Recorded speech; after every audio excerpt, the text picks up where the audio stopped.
كريم العريبي كانت مفاجأة للبعض في القائمة التي حددتها لوديتي مالي والسويد. لماذا تم الاختيار على هذا اللاعب خاصة وأنه يقدم في مستويات ما نقدروش نقولوا منحطة ولكن ضعيفة في نادي شباب الوزداد؟ شكرا. Vous êtes un peu méchante. Hein. Non, c'est un joueur il est déjà quand il était en Tunisie, on avait un œil dessus parce qu'il avait une trajectoire un petit peu, il nous rappelait à l'époque un peu tous, pas par le style, mais par sa trajectoire, un peu le style, un peu Bardad Bounedjah. Ensuite, il était parti au Nîmes olympique. Il a peu joué là-bas. La faute peut-être un petit peu à tout le monde. Mais en tous les cas, on a suivi ce jour-là. Je l'avais pris à l'époque où je jouais à Nîmes, parce qu'il peut-être marque pas de but, assez de buts. Pour un attaquant, c'est vrai que c'est problématique. Mais ça, أنا شفت أنا كنت في المباراة تاع كأس أفريقيا في ستيف ضد une équipe africaine, je ne me rappelle plus laquelle, en Champions League.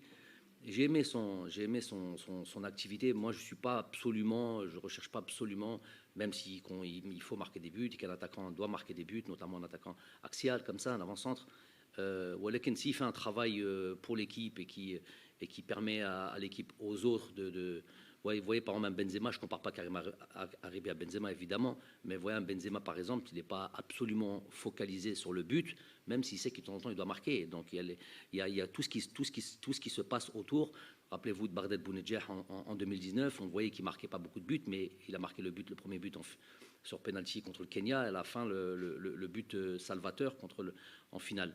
Que les joueurs, et aujourd'hui on en voit le résultat, que les joueurs qui sont sélectionnés en équipe entre guillemets تاع المحليين على بالي بلي هما الأحسن, c'est les meilleurs joueurs. Donc à la limite, moi je suis certes, mais j'ai Majid comme frère, comme adjoint, comme tout ce que vous voulez, qui est là pour faire ce travail-là. Donc je peux dormir sur mes deux oreilles. Je sais que c'est les meilleurs joueurs qui sont présents.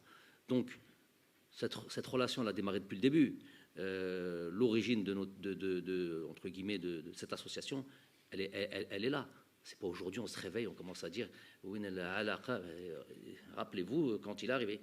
C'est pas tout le monde qui était d'accord avec ça. Pas tout le monde était d'accord avec l'arrivée de Majid.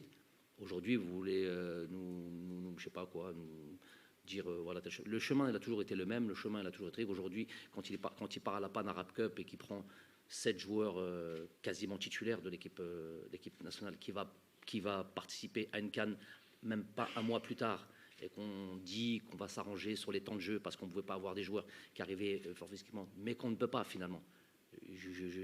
C'est pas faute entre guillemets de désobéissance de Majid, parce que l'accord il était là. Ces joueurs vont participer avec toi, vont avoir temps de jeu, mais on va faire attention. On va faire attention de ne pas les entre guillemets, excusez-moi du terme, cramer ou l'entahboum, pour vous comprenez bien. Mais les matchs ont fini à 180 minutes, à 200 minutes, je ne sais pas combien. Parce que ça y est, on ne peut plus revenir en arrière. Il y a une compétition à gagner, on est dedans, c'est le pays qui gagne. Donc on a laissé. Donc l'alaqa, elle est initiée depuis le départ. Il y a que peut-être chez certains. Raïs, il a déjà été des fois sans club et aller en équipe nationale et montrer un niveau, ce qui n'est pas l'idéal. Hein. Je ne suis pas pour ça, évidemment. Aujourd'hui, je lui fais confiance, je lui tends la main comme il a 100 fois tendu la main. Vous connaissez son passé, hein, dans des moments très douloureux de sa vie privée où personne n'aurait pu avancer d'un pas. Il est en train de faire des matchs avec l'équipe nationale. Je ne vais pas vous rappeler ces événements douloureux. Donc c'est surtout pas du social. Je sais qu'il est en train de travailler. C'est pas l'idéal, il est en deuxième division. Je sais qu'il est capable de se hisser à un haut niveau, surtout quand il revêt le maillot de l'équipe nationale. Hadi Awolchi. Deuxième chose.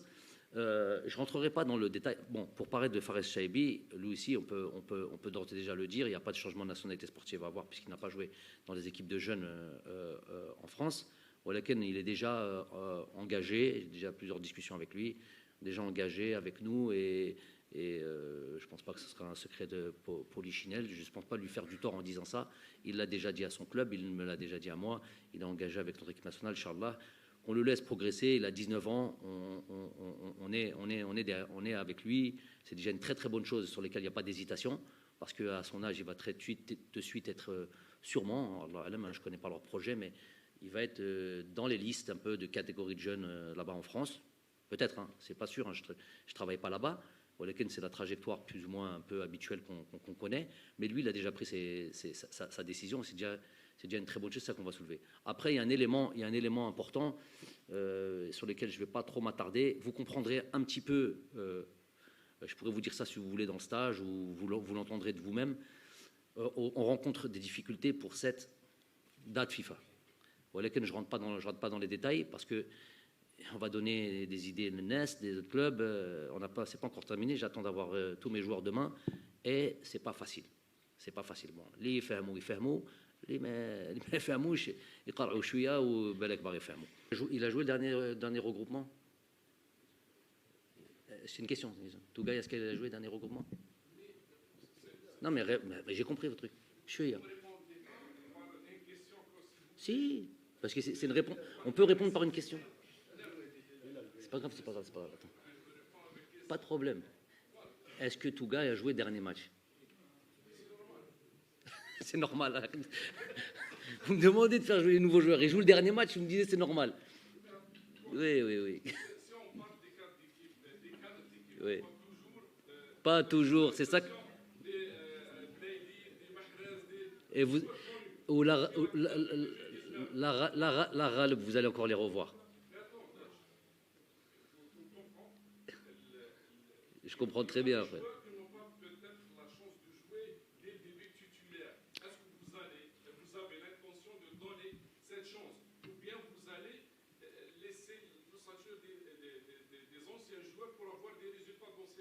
Ok. Vous allez les considérer comme des matchs خلاص فهمنا. de préparation, des tests, ou bien vous allez chercher des résultats avec les anciens. D'accord, ok. On peut avoir... Ça y est, là. On peut avoir les deux. Est-ce qu'on peut avoir des résultats et des tests? On peut. En tout cas, on doit essayer. Ok, c'est une manière de répondre, ça. On peut avoir les deux. L'essentiel élément qui est pour moi la culture de la victoire, tu peux l'avoir avec les deux. Mais si vous regardez bien, et vous vous comparez aux équipes africaines, pour ça, il faut faire un travail profond et aller faire des comparaisons. On est une équipe, on est un groupe, Wallah, qui est peut-être un des groupes qui a évolué le plus. Moi, à chaque fois que je joue contre une équipe africaine, je sais exactement le teshkila tahum. Et à un ou deux éléments près, c'est toujours la même. Je suis sûr que le Mali, aujourd'hui, ne peut pas dire comment on va jouer le match qu'on va jouer contre eux, quelle va être notre équipe. Je suis sûr qu'ils ne peuvent pas savoir. Je peux savoir. Vous voyez une équipe type ressortir. Je ne peux pas vous mentir. Il y a une équipe type. Mais heureusement qu'on a une équipe type qui ressort. Si je vous dis l'équipe de France, si je vous dis l'équipe du Brésil, si je vous dis l'équipe d'Espagne, à 80%, si vous êtes un journaliste aguerri, vous allez me donner l'équipe. Hein? Par exemple, l'équipe du Brésil, vous pouvez me la dire? Non, ok. C'est une plaisanterie. Ce que je veux dire par là, c'est qu'il est important d'avoir une ossature, comme vous êtes en train de dire. Des joueurs, les Barzo, qui ont fait les résultats. Ça, c'est très important. Mais il est important aussi d'amener des joueurs. Et c'est ce que je suis en train de vous dire. Par exemple, le dernier stage, vous êtes en train de me dire, par exemple, donner la chance à Touga et de jouer. Mais il a joué le dernier stage. Possible que demain, Wahed Menhom, mais Dish. Donc, je vous ai dit, la situation est un peu compliquée. C'est plus par rapport à ça. Normalement, je le dis, Moustapha Zerba, il n'allait pas être dans ce regroupement, dans le sens où leur championnat est arrêté depuis un mois, qu'ils étaient en vacances et qui reprenaient pas, qui viennent à peine de reprendre les entraînements, que lui n'a peut-être même pas encore repris. Donc, il n'allait pas être dans ce regroupement, il le sait. Donc là, étant donné la situation qui est un peu complexe, sur laquelle on va devoir jongler, eh ben, les EMNA des garanties. Et peut-être que même comme ça ne suffira pas, parce que vous verrez, demain, après-demain, j'espère pas, mais ça ne suffira pas, et ben, peut-être faudra aller trouver un autre gardien encore. Les propos d'Islam Slimani, et vous voulez les calquer sur ceux de Yassine Brahimi. Deux choses différentes. Chacun est libre de ses propos, et que ce soit Islam, que ce soit Yassine, et ce que Yassine a pu dire, c'est différent. Islam a vécu le match, a joué le match, était sur le terrain. Donc les propos de Yassine ne lui appartiennent qu'à lui. Et s'il a envie d'échanger et être sûr de ce qu'on a vécu sur ce match-là, il en parlera à ses coéquipiers. Et il verra avec lui, il verra avec eux s'ils sont d'accord avec son analyse. En cause, depuis 4 ans, je me remets en cause après chaque match. Jamais un قلت أنا الأحسن ou le meilleur quand on gagnait, quand on tout ça. Je suis un éternel insatisfait. De toute manière, un entraîneur doit être comme ça. Il y a toujours des choses à revoir, il y a toujours des choses à analyser. C'est jamais une feuille parfaite qu'on livre après des matchs. Encore moins sur ce truc-là. Bien sûr qu'on a toujours on ne vit que par ça. Un entraîneur, j'aurais peut-être dû faire ça, ça c'était peut-être pas bien vu, ça c'était pas bien vu, qu'il y a cette faute de concentration. À la fin d'un match, sur celui-là, sur ce deuxième match, d'un point de vue technique, on en a déjà parlé. Un alignement, un joueur peut-être qui ne doit pas sortir, être à la retombée d'un ballon, mettre plus de pression sur celui qui met ce ballon long. Des ballons longs comme ça, on en remet 1000, jamais ça finit sur un but, jamais. Ce jour-là, c'est passé. Il n'y a pas d'affaire tactique, mais j'en prends la responsabilité. Il n'y a pas de souci.